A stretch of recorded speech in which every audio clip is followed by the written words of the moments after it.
Good morning, everybody. It is Monday morning. Time for our Monday morning wellbeing show. I've just realised I haven't got the microphone plugged in, so I will try and project a little bit this morning.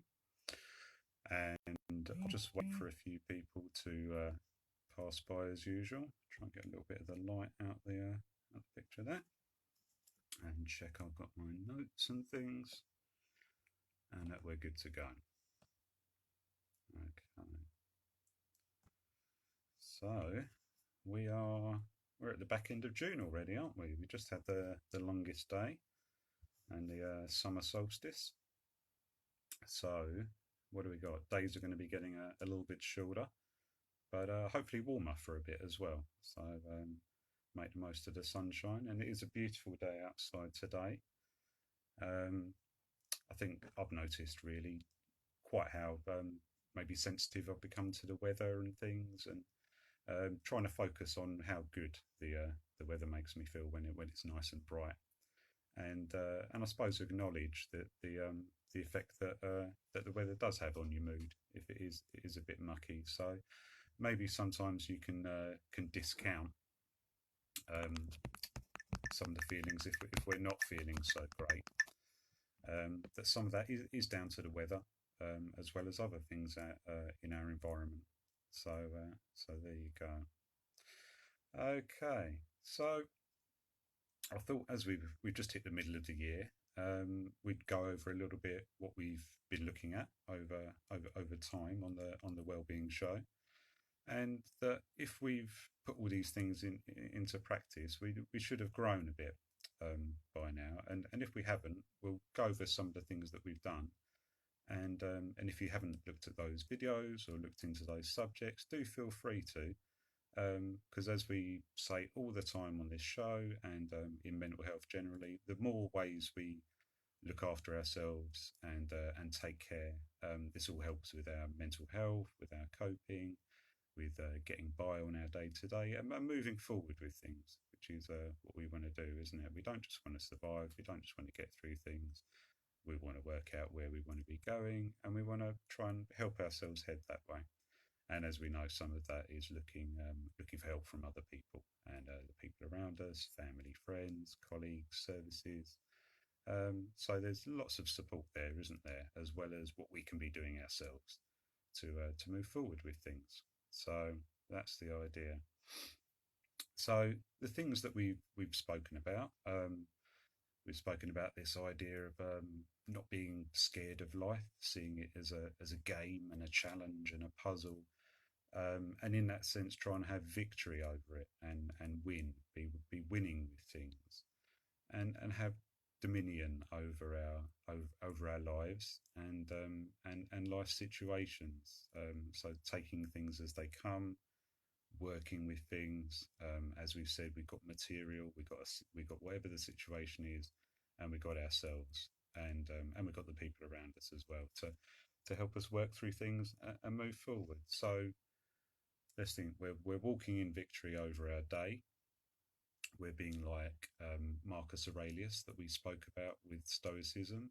We're dealing with problems as they arise, and then we can move on to the next thing as it comes along and deal with that.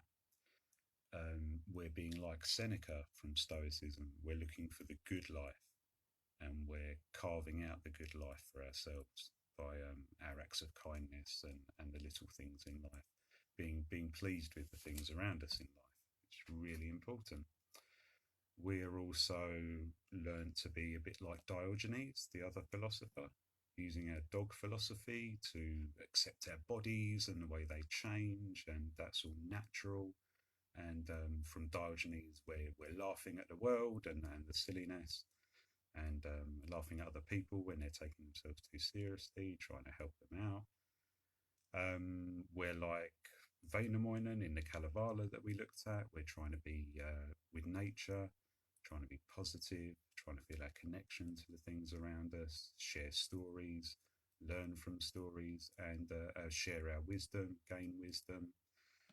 Okay, and we've learned to, and hopefully we're mindfully walking, mindfully traveling, experiencing the sights and sounds, and all the sensory stuff that's going on when we're walking about, and again when we're traveling, even if you're on public transport, you can use your mindfulness, focus on the sounds and vibrations and things.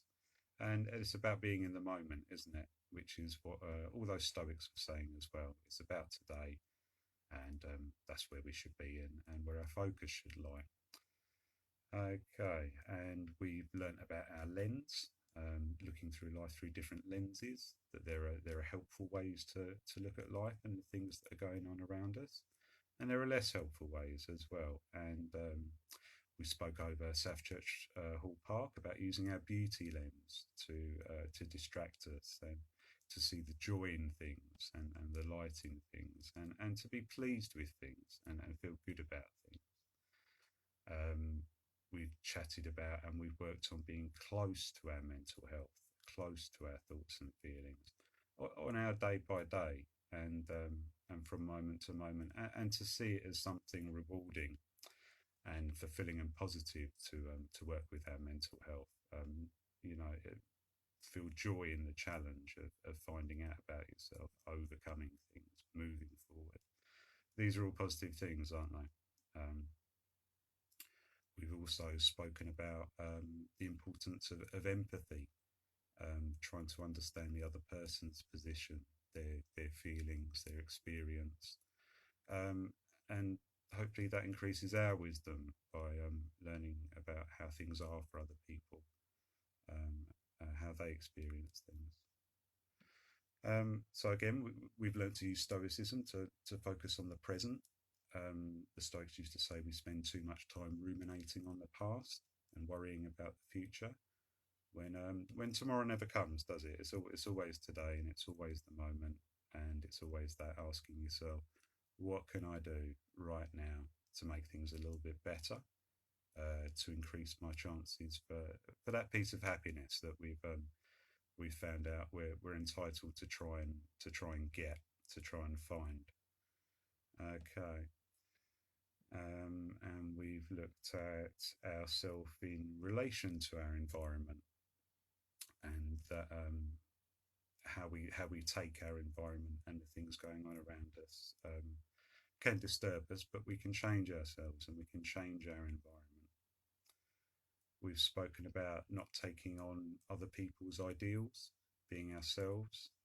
We have our own hearts and our own minds, and we belong to a community, don't we? We're part of something, and we're tied to something, and we can interact with that and be involved with that, which is a good thing. And we've learned that we're adaptable and have a huge capacity to survive and thrive in adversity and difficult situations. So it's back to the first point about walking in victory over your day and life circumstances. So we can put all of those things into practice, can't we? And they'll help limit the difficulty and challenge of life, big and small. So we've spoken about this idea of a lens many times, and I've been thinking that sort of the ultimate lens really is our personality, isn't it? The way we view and act on all these different things that go on in life around us. So people, places, things, ideas, and in the interest of trying to better myself personally and professionally, I took a personality test the other day online, and there are several that are free, that are very effective and very interesting.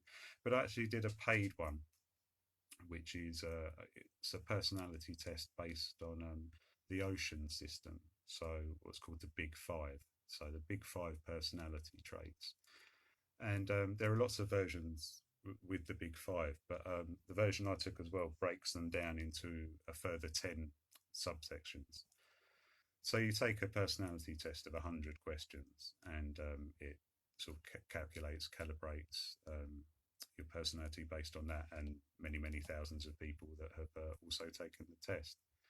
So, and I feel it's shown me some things that I knew about myself, and some things that were maybe out of my consciousness that I hadn't recognised, and that other people around me, colleagues, friends, family, can probably see really easily, because we have a certain amount of blindness to ourselves and our processes and how we present and act.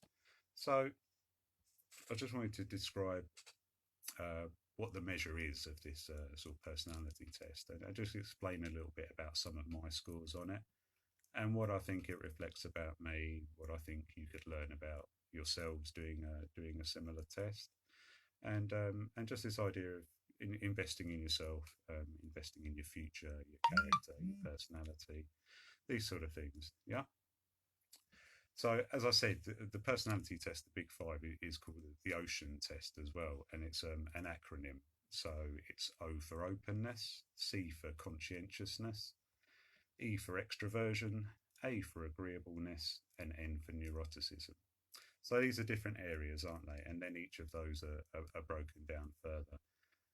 But you're given sort of a score for each of these things out of 100. And the idea is that if you score 10 on something compared to a room of 100 people, you would be more likely than 10 to be that, and 90 less than that, sort of thing. Yeah, so it kind of places you in a scale. So, having completed the personality test on openness, which is broken down into openness and intellect, I scored really, really high. So a high score or a low score isn't necessarily good. And on some of these things, you generally want a medium score. That will mean you're not sort of worrying about things too much, focusing things too much, that sort of thing. So on openness, I scored 90 out of 100, which is very high. So it explains that I most likely have a real big focus on art and literature, music, philosophy, abstract ideas, things like that, which is absolutely correct. And interest in belief systems, ideologies, that side of things. And then my score for intellect was really high as well, 90. Don't confuse intellect with intelligence. They're two different things. Intellect is interest in abstract ideas and sort of lateral thinking and that sort of thing. It's not IQ at all by any means. There's my cursor. So, okay, so that's openness. That's the O. And again, that's broken down into openness and intellect. So then conscientiousness. So conscientiousness is sort of hard work, following the rules, that side of things. And it's broken down, conscientiousness, into industriousness and orderliness. So again, my conscientiousness score is 38. So that's below the average, say 50 being the average. So the personality test says I'm not very organised, and that I'm more focused on creative accomplishments above my career. Well, I'm trying to do creative accomplishments in my career. So on some level, I've tried to synthesize these two things, either consciously or out of consciousness. So that's conscientiousness straight, and then it's broken down. So industriousness, again, I'm right on the average. I'm 50 out of 100. So that seems to manifest in a bit of a live and let live attitude, sort of in career. I'm really happy when my colleagues get ahead, and I like it when I get ahead. So being right in the middle and industriousness, it says don't work too hard, but I'm not a slacker. Take work seriously, but not too seriously, and it says I have an all right balance, and I feel like that myself. So I'm happy enough with that. That's okay. And then the second breakdown of conscientiousness is orderliness. So orderliness, we're looking at sort of like systems, rules, tidiness, stuff like that. But also in other ways around personality, it fleshes out a bit. So my orderliness score was 30. So that's quite low, isn't it? That's quite a bit below the average. And the explanation is that, yeah, I don't mind a certain level of chaos in my life or in my world, or untidiness. So that's true enough. But also orderliness you could think of in the workplace. So knowing where all my Zoom codes are and that side of things, which I don't always do. So this part is telling me that I need to attend to my orderliness, probably at home and at work, and that will help me with my career, with managing things, to get a little bit more structure and routine. Um, Whereas there's that correlation between sort of creativity and openness and being a little bit chaotic. Um, okay, so we've done openness, we've done conscientiousness. The next part that's worked out by these 100 questions is extraversion. So, extraversion, we're thinking of enthusiasm and assertiveness, are the areas that are going to be broken down from that.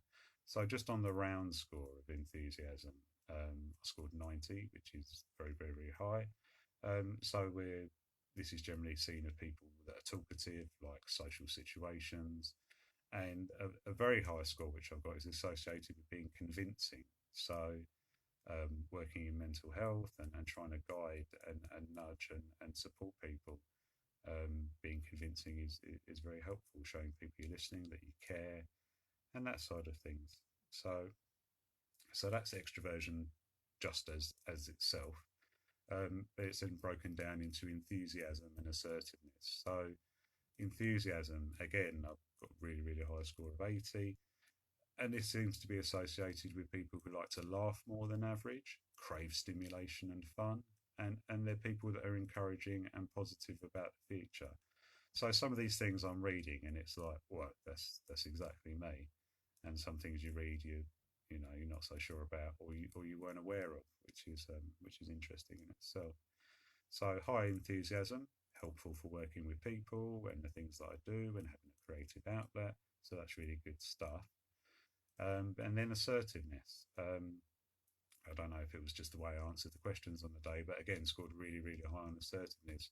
So that sort of score is not just assertiveness, but it's saying that you like to put your own ideas forward uncommonly strongly.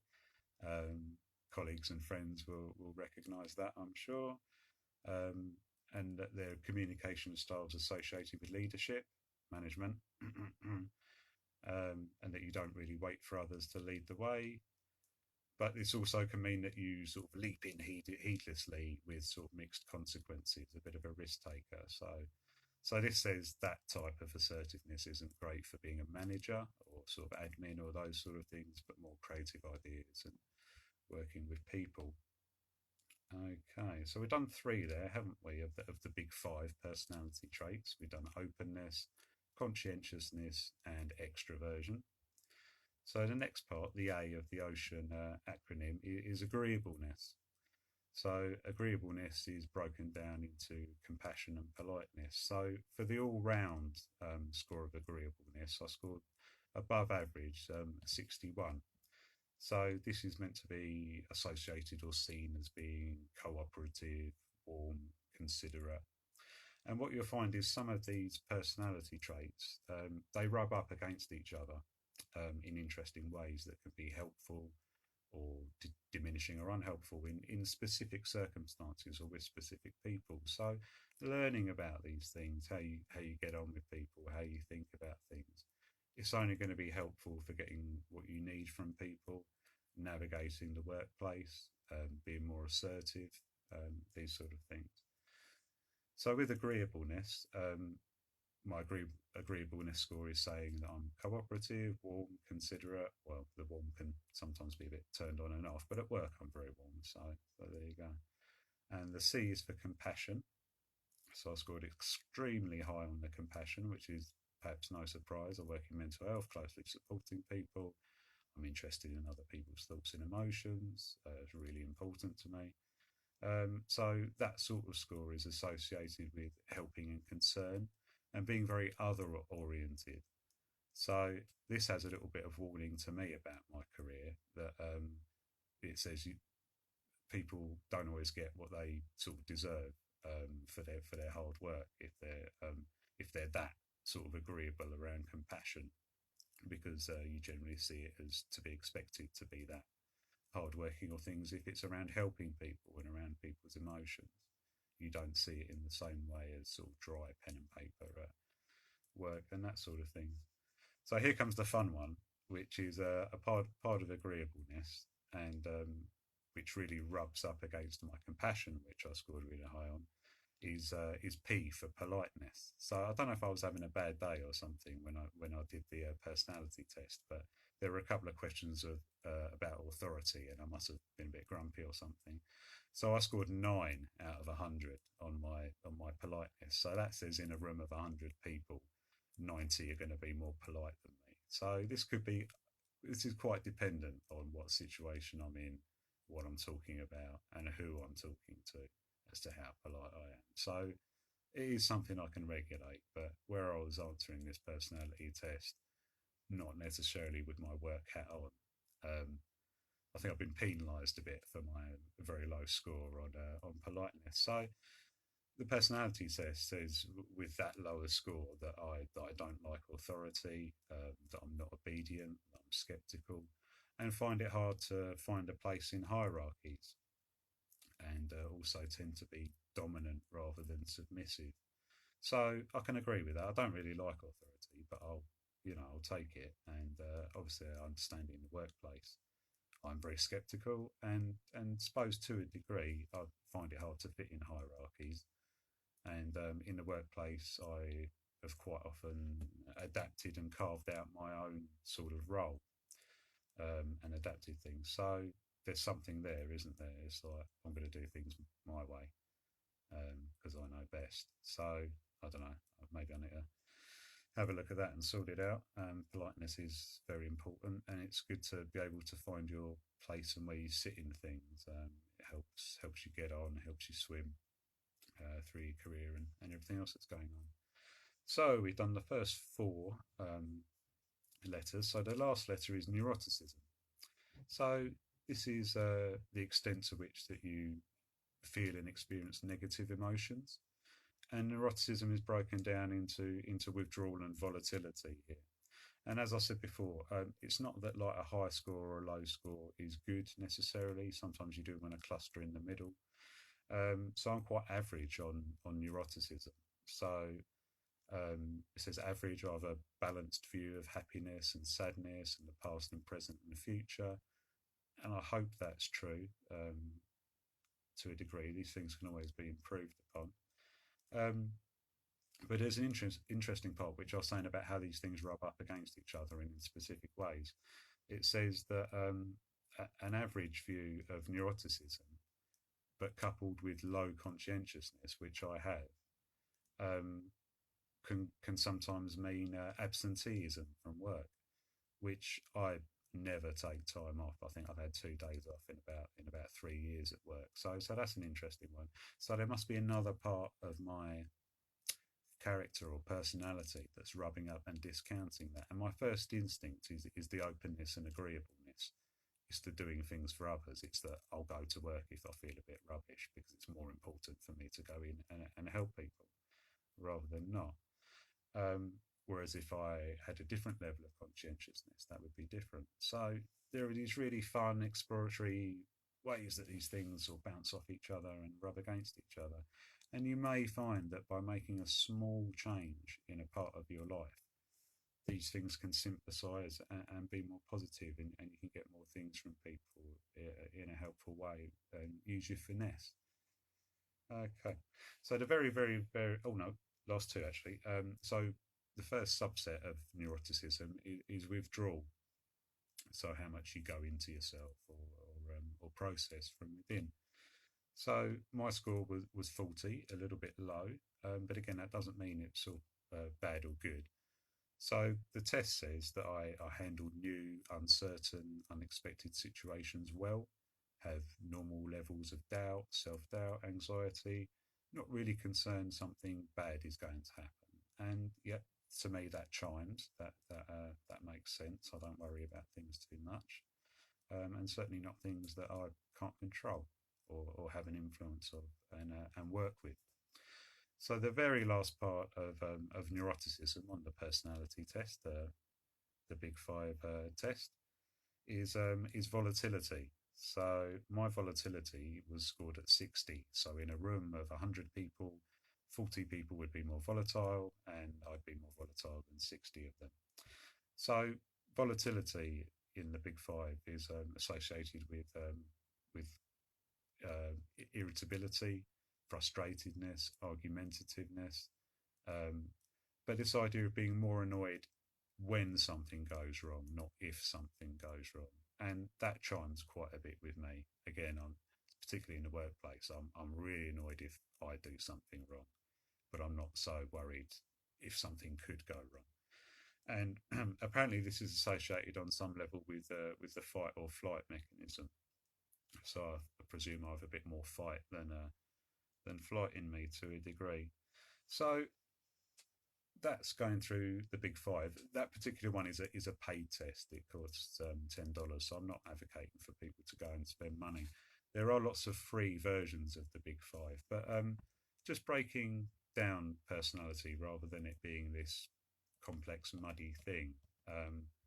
Just breaking it down into the basics of the big five: openness to experience, conscientiousness, extraversion, agreeableness, neuroticism, can be a really good way of understanding your processes and why sometimes it feels like we're banging our head against a brick wall, or why we really get on with certain people. And there's quite an interesting mechanism on the website where you could have your partner or potential partner do one of these, and it'll calculate how sort of compatible you are and stuff like that. But just taking a bit of time to gain a bit of insight and do a bit of work, and to confront maybe parts of our personality, our thinking, and our feeling that's out of our consciousness, that unless we work on it or have it exposed to us by other people helping us. So, life is a journey. Let's keep on rocking in a free world. Doot doodle doot doot doot doot. Take care, everyone.